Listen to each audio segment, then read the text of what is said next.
Baik, kita nak terus bersama dengan rakan setugas Firdaus Azil di Masjid Ar-Raha di mana upacara penghormatan terakhir sedang berlangsung.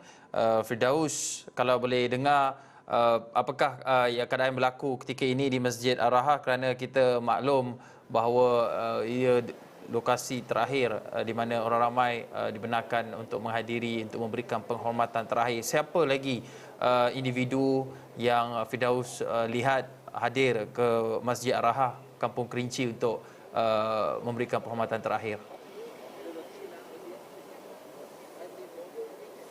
Okey, baik, terima kasih Hakim. Di Pusat Dagangan Dunia, sebelum itu mungkin saya baru maklumkan yang sebentar tadi saya berkongsikan mengenai kehadiran Duli Yang Maha Mulia Sultan Selangor Sultan Sarafuddin Idris Shah dan juga Duli Yang Maha Mulia Sultan Perak Sultan Nazim Shah bersama Raja Permaisuri Perak Tuanku Zara Salim yang tiba, yang masing-masing didahului oleh Sultan Selangor, kemudian diikuti oleh Sultan Perak kira-kira 20 minit kemudian, yang mana mereka tuanku-tuanku telah pun berangkat meninggalkan pekarangan Masjid Ar-Raha pada kira-kira pukul 10.50 pagi tadi. Dan kalau anda dapat lihat, apa yang boleh pemerhatian yang saya boleh kongsikan ialah masih banyak kereta-kereta yang membawa tetamu-tamu kenamaan VVIP. Ada juga yang mempunyai plate ataupun tanda menteri, tetapi kita tidak dapat kenal pasti siapakah menteri-menteri yang telah masuk kerana mereka dibenarkan terus masuk ke pekarangan Masjid Ar-Raha. Jadi sebab media, kami hanya dibenarkan berada di luar melainkan media rasmi iaitu bernama dan juga RTM.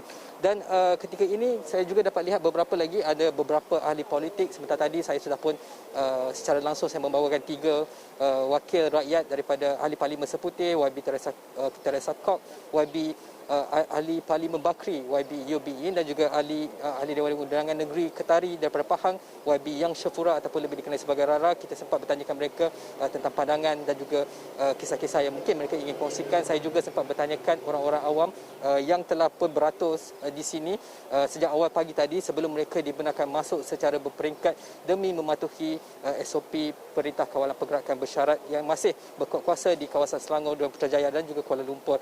Dan juga selepas ini kami akan terus menunggu sehingga selesai penghormatan terakhir mengikut istiadat pengemudian negara, yang mana ia dijadualkan ia akan berlangsung daripada pukul 9 pagi tadi sehingga pukul 1 tengah hari. Sebelum kali ini, kalau mengikut istiadat atau cara yang telah dikeluarkan oleh Jabatan Perdana Menteri, yang mana penghormatan terakhir akan berlaku antara pukul 9 pagi hingga 1 petang.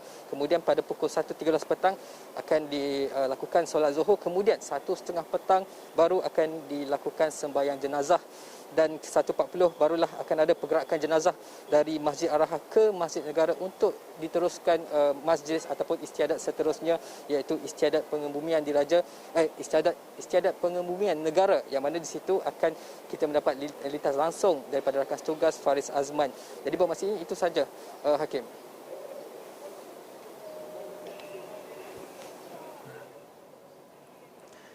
Firdaus, kita bermaklum dalam keadaan kita masih lagi berperang dengan pandemik COVID-19 ini, tetapi menghadiri upacara seperti memberikan penghormatan terakhir ini pastinya prosedur operasi standard itu sangat penting dan diutamakan. Kita juga lihat visual-visual atau gambar-gambar yang dihantar oleh Firdaus awal tadi menunjukkan mereka menghadiri memakai topeng, terutamanya orang-orang kenamaan ataupun dari kalangan ahli keluarga.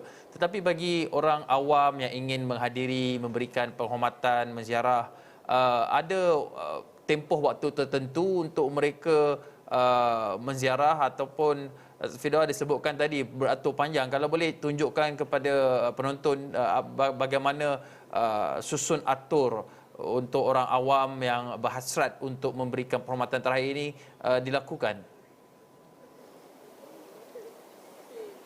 Okey, saya nak tunjukkan ini adalah pekarangan ataupun pintu masuk ke Masjid Ar-Raha, di mana pada pagi tadi itu, kalau anda melihat, itu adalah YB Syed Saddiq ahli Parlimen Muar yang baru saja tiba berjalan kaki, kerana difahamkan tidak semua tetamu kenamaan ataupun VIP boleh membawa masuk kenderaan masing-masing.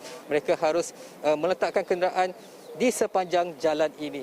Dan kalau mengikut SOP itu, meja merah itu seperti mana anda dapat, YB Syed Saddiq sedang perlu menjalani ataupun scan mengimbas melalui aplikasi My Sejahtera, kemudian diambil suhu serta diberi nombor. Jadi bagi mereka yang tidak ada topeng, kalau anda dapat lihat di dalam kotak itu juga disediakan topeng muka dan juga cecair sanitasi tangan. Itu antara SOP yang perlu diikuti. Memandangkan, dan juga saya difahamkan juga apabila kita menemu bual beberapa orang awam yang mereka mau masuk, yang mereka beratur awal pagi tadi, mereka telah diberikan nombor, tetapi saya tidak pasti sama ada mereka ada had-had tempoh masa tertentu, tetapi kita difahamkan mungkin ada, kerana seperti kita sedia maklum dengan sesi penghormatan terakhir ini sudah pasti lebih ramai yang akan datang, maka mungkin dia mungkin perlu dikurangkan jumlah dari semasa ke semasa untuk memberi laluan kepada mereka yang baru tiba dan sebagainya. Ini pun saya dapat lihat masih ada kenderaan-kenderaan yang membawa VIP, membawa menteri, ahli-ahli politik dan juga orang-orang kenamaan juga hadir, masih datang, kerana kita difahamkan ia akan berlangsung daripada pukul 9 pagi sehingga pukul 1 tengah hari sebelum diteruskan istiadat seterusnya. Itu seperti yang saya maklumkan tadi di Masjid Negara. Rakan tugas Faris Azman akan berada di sana untuk memberi liputan tentang apa yang berlaku di sana. Hakim.